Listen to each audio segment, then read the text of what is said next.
Welcome to Das coaching.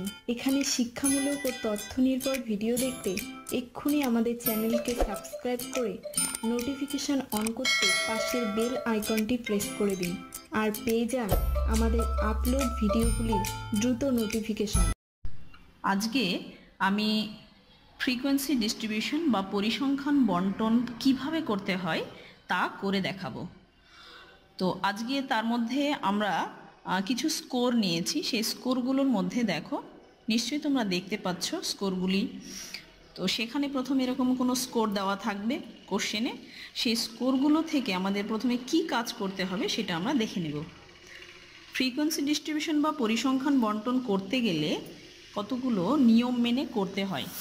First যে আমাদের নিয়মটা হচ্ছে যে এই স্কোরগুলো থেকে প্রথম খুঁজে নিতে হবে হাইয়েস্ট স্কোর বা সর্বোচ্চ মান আর সর্বনিম্ন মান। আমরা দেখে নিব এই স্কোরগুলির মধ্যে সর্বোচ্চ স্কোর কোনটি রয়েছে। আমরা দেখতে পাচ্ছি এই স্কোরগুলির মধ্যে রয়েছে 65 বা 65। তাহলে আমরা লিখে নেব এবার যে সর্বোচ্চ স্কোর মান হলো 65, লিখছি। নেক্সট আমরা করব যে সর্বনিম্ন মান। যদিও আমার প্রশ্নে বলা হয়েছিল যে সর্বনিম্ন স্কোর 20 দেওয়া থাকবে, আমাদের 20 দেওয়া আছে।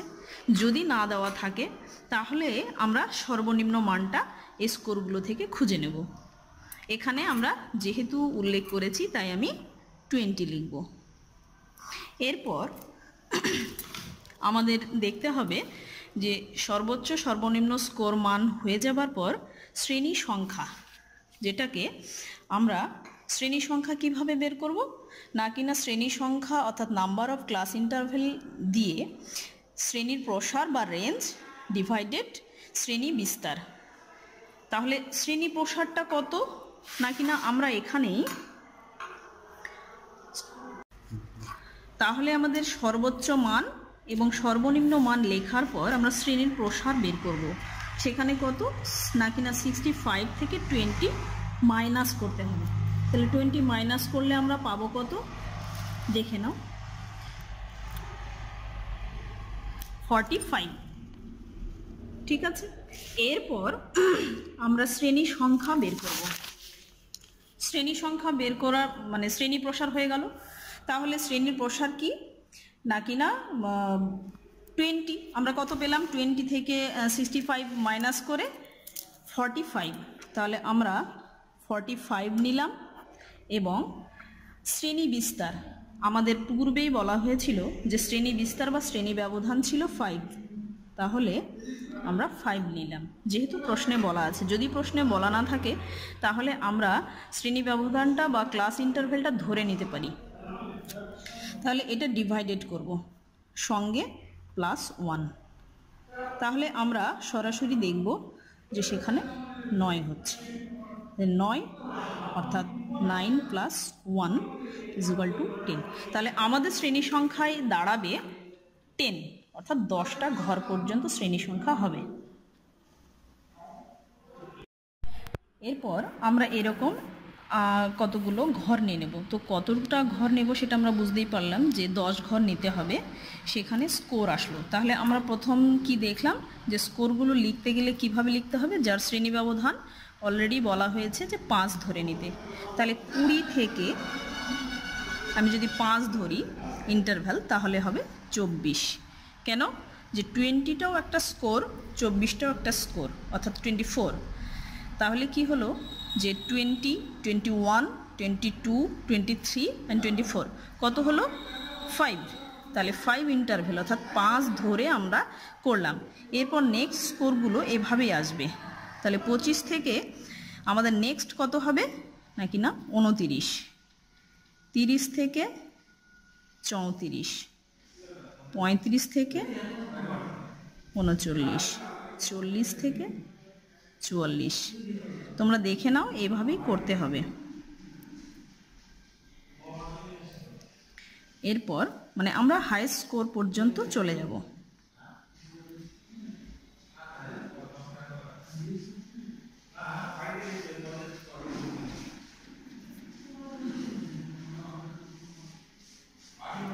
আমাদের লাস্ট স্কোর ছিল 65, তো অলরেডি আমরা 65 পর্যন্ত চলে আসলাম।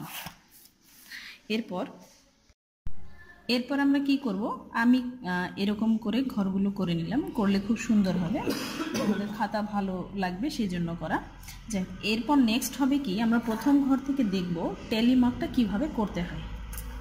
স্টুডেন্টস তোমরা ফলো করবে।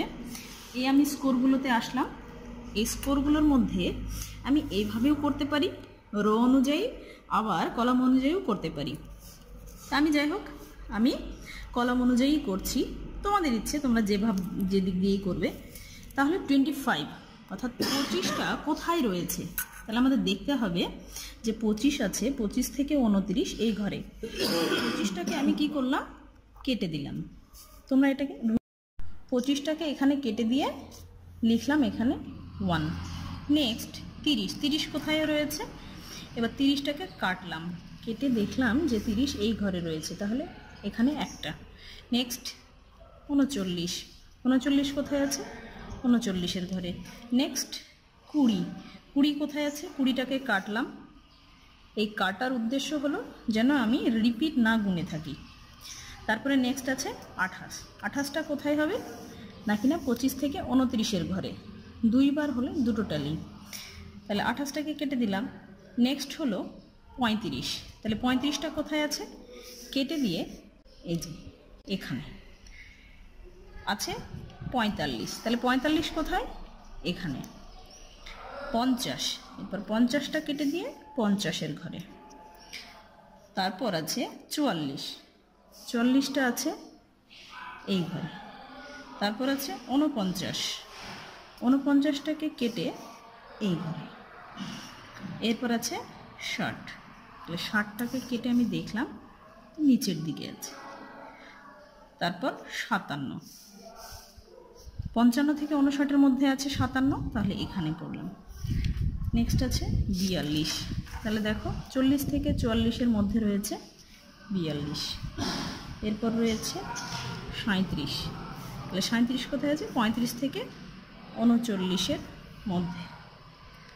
তারপরে আছে 29, কোথায় রয়েছে, 25 থেকে 29-এর।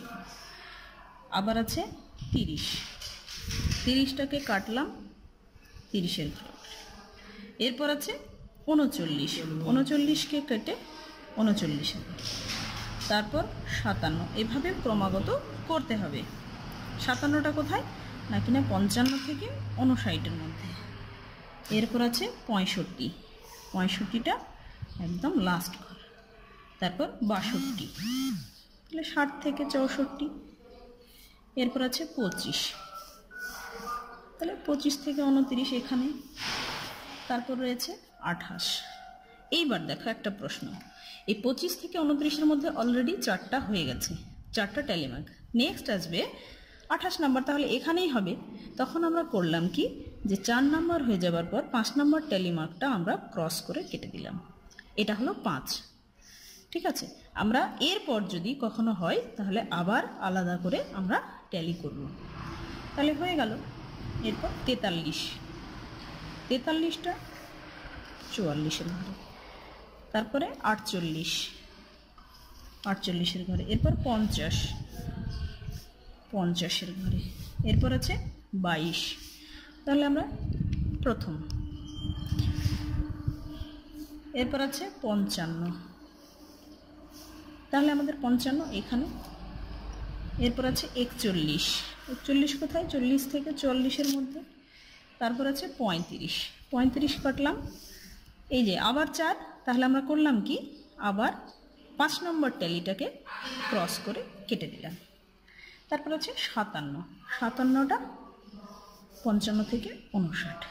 এরপর যদি আবার হতো তাহলে আমরা কিন্তু ট্যালির পরে 5 নম্বরের পরের ঘরগুলোতে করতাম।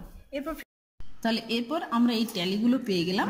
ফ্রিকোয়েন্সিগুলো কিভাবে লিখতে হয়, যেহেতু এখানে দুটো আছে ট্যালি, তাহলে আমরা ফ্রিকোয়েন্সি লিখছি 2। এরপর এটা আছে কত, 5, তাহলে 5। এখানে কত, এখানে 5, এখানে কত 4, এখানে 3, এখানে 2, এখানে 4, 2। তাহলে আমরা এভাবে নাম্বার অফ ফ্রিকোয়েন্সি করে দিতেই পারি। আমরা গুনে দেখব যে এখানে কতগুলো হলো। তাহলে 5 2 7 9 14 18 21 23 27 29 30। আমরা জানি যে এখানে 30টা স্কোর রয়েছে। তাহলে এই 30টা স্কোর এর সঙ্গে মিলে গেল, তাহলে নাম্বার অফ ফ্রিকোয়েন্সি কত? 30। আর এভাবে কাটার কারণ হলো যে আমাদের কোনোটা ভুল হবে না। তোমরা এটা কলম দিয়ে না করে তোমরা এটা রুল দিয়ে করবে, তাহলে দেখতে মানে কলম দিয়ে করলে কি খারাপ লাগবে, রুল দিয়ে করলে অতটা বোঝা যাবে না, তোমরা নিজেরাই বুঝতে পারবে যে কোনটা করেছো কোনটা করোনি। অনেকে অনেক নিয়মে করে, তবে তোমরা এই নিয়মে করলে খুব তাড়াতাড়ি জিনিসগুলো ধরতে পারবে, ভুল যাওয়ার সম্ভাবনা থাকবে না। ঠিক আছে, তাহলে আজকে এই পর্যন্ত আমরা শিখে গেলাম যে কিভাবে পরিসংখ্যান বন্টন করা হয় এবং ট্যালি মার্ক বের করা হয়। এর পরবর্তীতে আসবো আমরা নেক্সট ক্লাসে অন্য কোনো কিছু টপিক নিয়ে।